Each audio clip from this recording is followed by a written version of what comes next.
Bonjour à tous et bienvenue dans cette édition du journal. Nous sommes à quelques heures du premier coup de sifflet de la CAN. En plus de leurs souhaits pour l'équipe nationale, les supporters du marché d'Antokpa prennent les dispositions pour ne rien rater de la compétition.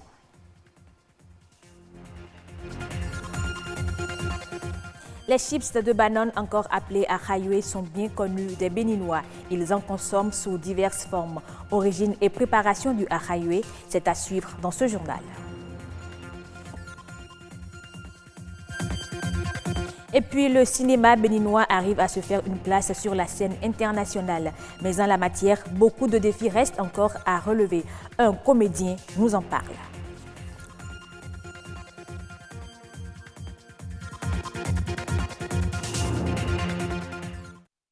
La Coupe d'Afrique des Nations CAN Égypte 2019 démarre aujourd'hui. Dans le rang des incontournables du Curon, la fièvre et la pression montent. Ils attendent impatiemment le premier coup de sifflet. Patrick Ayadi s'est rendu au marché d'Antokpa de Cotonou. Il a recueilli les souhaits des supporters pour l'équipe nationale et les dispositions qu'ils prennent pour ne rater aucun match. Suivons son reportage. Alléluia, chantons, crions de joie, l'écureuil a déjà gagné. Plus les heures nous rapprochent de la sirène égyptienne, plus les passions se déchaînent au sujet des écureuils, ici au marché international de Dantokpa. Allez, allez, allez, allez-y, oh c'est, allez-y les écureuils. Allez, allez, allez-y, oh c'est, allez-y les écureuils. Tout le marché applaudissant d'avance la victoire des écureuils du Bénin. Et puis je suis sûr et certain que les écureuils sortiront du huitième de finale. Et puis ils iront plus loin encore. C'est ça mon souhait pour mon équipe. Ça doit passer. Avec nos prières, ça doit passer. Ça c'est garanti. Et cette rencontre serait vraiment très attendue. Et on souhaite vraiment que notre équipe sorte du pool et aller très loin. On peut faire que le sélectionneur tient toujours cet effectif qu'il fasse au Togo. Qu'il nous remporte la victoire, c'est tout. Il faudrait qu'il se batte là-bas. Je suis sur le sol béninois, je suis un béninois, je suis fier d'être un béninois, donc je veux supporter les écureuils jusqu'à la fin et que du courage, ça va aller. C'est petit à petit, on progresse dans la vie, donc je le soutiens 100%. Oui, je suis un Nigérien, mais aujourd'hui je vais devenir un béninois. Parce que je vis sous la sol béninois. Donc ce qui peut arriver sous les béninois, ça peut arriver sur moi. Allez, je vais motiver les collègues, les clients, les marchands qui sont là à être derrière les écureuils. On va voir le dé de la Sogema pour qu'il fasse un écran géant contre ce mur là pour nous, pour que les marchands, les usagers du marché au moins puissent visionner les écureuils en direct. Personnellement, j'ai pris mes dispositions dans ma boutique pour suivre le canal. Du début jusqu'à la fin. L'État a déjà mis les grands moyens pour que le peuple vive cette historique marche parce que notre pays, tout le peuple tient et sont derrière avec eux.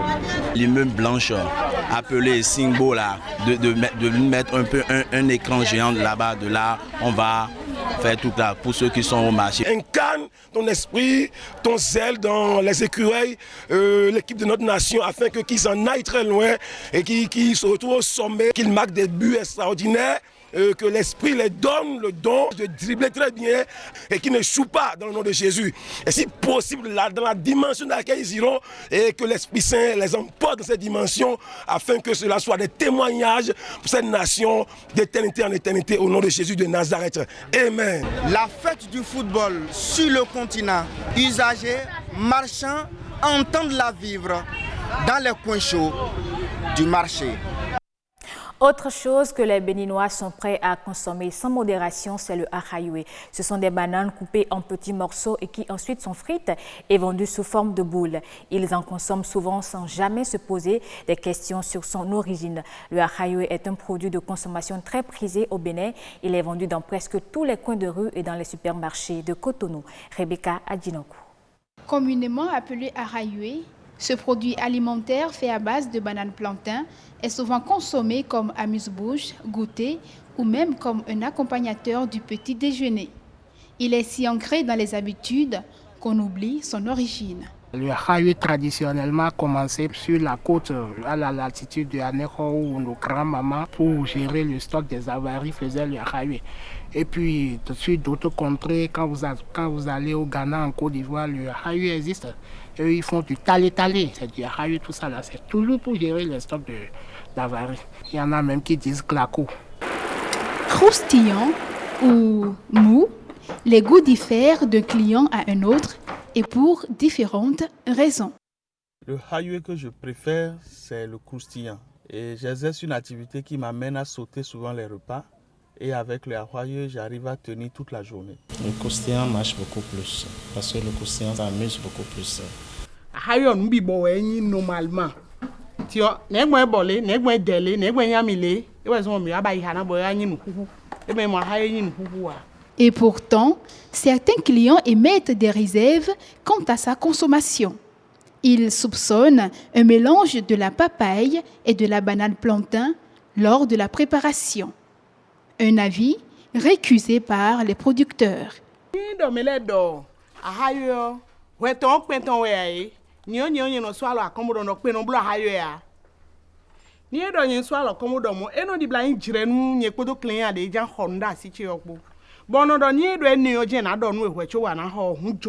n'y a pas d'injonction, il n'y a rien. Il y a des rumeurs qui courent que le Ahayue, c'est de la banane, c'est quoi? C'est de la papaye coupée, puis on ajoute du sucre ou bien. Il y a des menteurs qui le font. Il ne m'est jamais arrivé de constater autre chose que de la banane. Donc je m'inscris en faux contre cette assertion-là. Le Ahayue est classé de nos jours dans la catégorie des chips. Qu'il soit commercialisé de façon traditionnelle ou moderne, le Ahayue reste et demeure un mets dont nombre de Béninois se délectent. Les inconditionnels de la bonne sonorité le savent. Aujourd'hui, c'est la fête de la musique. Elle a été instituée en 1982 à l'initiative du ministère français de la Culture dirigé à l'époque par Jack Lang. Le choix de fêter la musique le 21 juin n'est pas un hasard. Ce jour est celui du solstice d'été ou la nuit la plus courte de l'année. La manifestation a connu un succès croissant d'année en année jusqu'à devenir incontournable. Environ 130 pays dans le Bénin et plus de 340 villes dans le monde célèbrent la fête de la musique. De la musique, on s'intéresse au cinéma. Pallier le manque de financement et d'infrastructures sont des défis qui s'imposent aujourd'hui au cinéma béninois. Les relever est indispensable pour véritablement positionner les œuvres cinématographiques béninoises à l'international. Mais en attendant, le cinéma béninois se fraye tant bien que mal un chemin. L'artiste comédien béninois Akambi Akala nous en parle au micro de César Atchadi et Judith Tossa.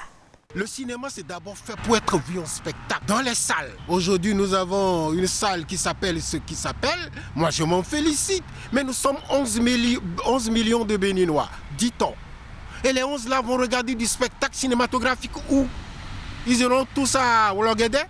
Non, il y a un problème. Il y a un problème. De plus en plus de Béninois produisent des films aujourd'hui qui méritent d'être valorisés parce que présentés en spectacle, parce que le cinéma doit pouvoir rapporter de l'argent pour booster le cinéma. Mais si le film est fait et que ça ne se trouve que sur des supports fragiles, appelés supports vidéo, que c'est vendu à 200 ou à 300, comment voulez-vous que le producteur rentabilise? Comment voulez-vous que le réalisateur gagne de l'argent pour en faire d'autres? Donc le problème est total. Le problème est total. Nous devrons faire en sorte que le cinéma béninois finance le cinéma béninois. Et ce n'est pas dans l'état actuel de ce cinéma que le cinéma va financer le cinéma. Il faut que l'État béninois trouve les moyens de remettre en vogue, au travail, les salles du Bénin. De Cotonou à Porto Novo, de Porto Novo à Djougou, de Djougou à Parakou. C'est comme ça que le cinéma va être lancé.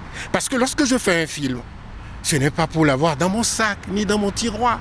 C'est pour être vu par les gens. Lorsqu'on fait des films que à peine 1 millième de Béninois voit à force de payer 200, 300 sur des cassettes qu'on ne peut même pas remettre pour une deuxième fois, l'industrie est en danger.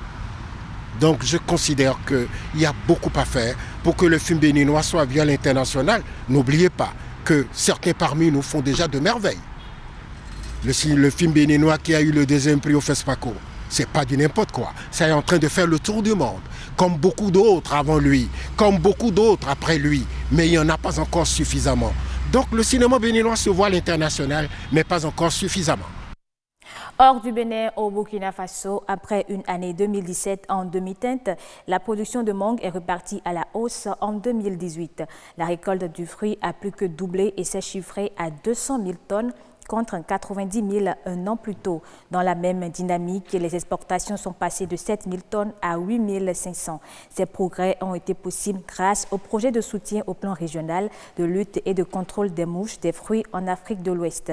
De même, les interceptions de cargaison ont chuté de 23 tonnes en 2016 à seulement 8 en 2018.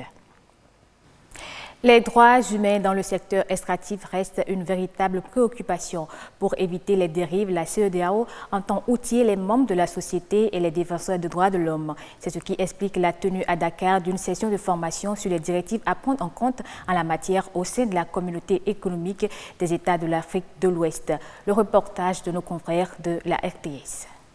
Pour permettre aux communautés, aux membres de la société civile et aux organisations communautaires de base de se conformer aux directives de la CEDEAO et de la vision minière africaine quant au respect des droits humains dans le secteur extractif, la tenue de cette rencontre était nécessaire. Il s'agit bien de renforcer donc les capacités des acteurs clés que sont la société civile, parce que ce combat, nous ne pouvons pas le mener à bon port sans pour autant l'implication de la société civile. Et pour cela, il faut renforcer les capacités des acteurs de la société civile, des acteurs, mais également des organisations communautaires de base pour pouvoir donc atteindre nos objectifs. Dans la gestion des ressources naturelles et minières, le Sénégal fait figure d'exemple auprès des instances internationales de contrôle. Le Sénégal a enregistré des progrès remarquables dans la mise en œuvre de la norme ITIE 2016. Ces avancées reconnues par le conseil d'administration de l'ITIE ont fait de notre pays le premier en Afrique et le 4e dans le monde en termes de bon respect des exigences de la dite norme. Les bénéficiaires de cette session pourront à terme mieux jouer leur rôle de sentinelle de la transparence et de la promotion des droits humains sur tous les sites où les ressources naturelles ou minières seront exploitées. Fin de ce journal. Merci de l'avoir suivi. Je vous retrouve avec plaisir à 19h45 pour d'autres informations.